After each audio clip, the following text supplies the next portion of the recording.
Fokus minggu ini. Kerajaan tetap berpendirian bahawa kalimah Allah tidak boleh digunakan dalam penerbitan oleh orang bukan Islam di Semenanjung kecuali di Sabah dan Sarawak. Perdana Menteri Datuk Seri Anwar Ibrahim berkata, tindakan kerajaan menarik balik rayuan terhadap keputusan Mahkamah Tinggi dalam kes penggunaan kalimah Allah dalam penerbitan oleh penganut Kristian juga tidak bercanggah dengan keputusan Majlis Raja-Raja. Ini berikutan keputusan yang dibuat oleh Mesyuarat Jamaah Menteri pada 7 Februari lalu turut telah dirujuk kepada Yang di-Pertuan Agong.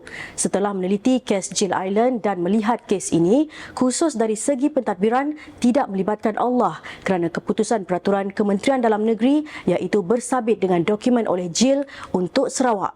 Seri Paduka Baginda memberi pandangan supaya keputusan semua harus terikat dengan keputusan Majlis Raja-Raja iaitu Allah tidak boleh digunakan di Semenanjung dan kelonggaran diberikan di Sabah dan juga Sarawak. Perdana Menteri Datuk Seri Anwar Ibrahim hari ini melahirkan harapan agar pameran maritim dan aeroangkasa antarabangsa Langkawi 523 akan mengukuhkan Malaysia sebagai hub serantau bagi industri aeroangkasa dan juga maritim. Anwar yang juga Menteri Kewangan berkata dengan berbuat demikian akan membolehkan negara bergerak lebih dekat ke arah merealisasikan rangka tindakan industri aeroangkasa Malaysia MAIB dan Pelan Perkapalan Malaysia. Beliau turut mengucapkan tahniah dan terima kasih kepada kedua-dua Menteri Peneraju Bersama 523 iaitu Menteri Pertahanan Datuk Seri Mohamad Hassan dan Menteri Pengangkutan Anthony Loke serta pasukan masing-masing yang memacu inisiatif ini. Anwar juga berkata dengan adanya Spacetake Nexus menunjukkan bahawa 523 adalah acara berfokuskan masa depan dan bersedia memainkan peranan dalam pertumbuhan teknologi angkasa yang dijangka mencapai nilai pasaran global $10 trilion menjelang 2030. Anwar juga berkata 523 telah mengukuhkan kedudukannya sebagai acara yang merangkumi sektor aeroangkasa dan maritim dari aspek ketenteraan dan juga awam. Baik, seterusnya, seorang pendaki program Malaysia Everest 2023 ME 2023 meninggal dunia selepas terjatuh ketika melakukan pendakian di gunung tertinggi dunia itu. Lieutenant Kolonel Awang Iskandar Ampuan Yaakob, 56 tahun, disahkan meninggal ketika sedang menerima rawatan lanjut di Kem 4. Ketua Misi ME 2023 Azim Afif Ishak berkata, ketika kejadian Allahyarham bersama Muhammad Hawari Hashim, 33 tahun, sedang melakukan pendakian pada ketinggian 8,000 meter dari aras laut dan hanya memerlukan kira-kira 20 minit untuk sampai ke puncak. Katanya selepas kejadian Allahyarham dibawa ke Kem 4 dengan bantuan Malim Gunung untuk diberikan rawatan lanjut sebelum disahkan meninggal dunia.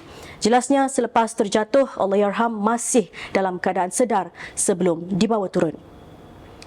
Seramai 150,154 pencarum kumpulan wang simpanan pekerja KWSP telah memohon program Fasiliti Sokongan Akaun 2 FSA 2 bagi fasa 1 yang dibuka sejak 7 April lalu. Timbalan Menteri Kewangan Datuk Seri Ahmad Maslan berkata, bagaimanapun daripada jumlah permohonan hanya separuh yang layak melibatkan pemohon berumur 40 hingga 50 tahun.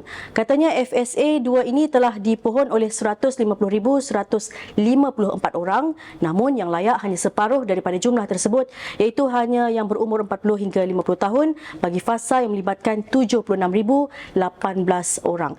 Pengulas lanjut Ahmad Maslan berkata FSA 2 yang dibuat oleh KWSP adalah program pembiayaan peribadi dan bukannya satu cagaran ataupun sandaran. Beliau menegaskan adalah tidak betul jika ada keperluan syarikat jaminan pembiayaan perniagaan yang tidak bersetuju membayar pampasan kerana ia dibayar setiap bulan. Sebelum ini, KWSP dalam satu kenyataannya berkata FSA 2 dilaksanakan dalam 2 fasa dan ahli yang memenuhi kriteria kelayakan boleh memohon melalui bank yang mengambil bahagian iaitu MBSB Bank dan BSN.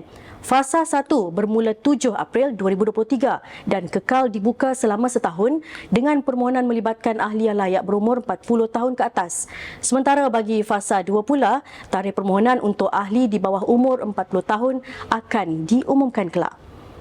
Baik, sekian fokus minggu ini. Untuk maklumat lanjut, layari Facebook, Instagram dan TikTok Suara TV.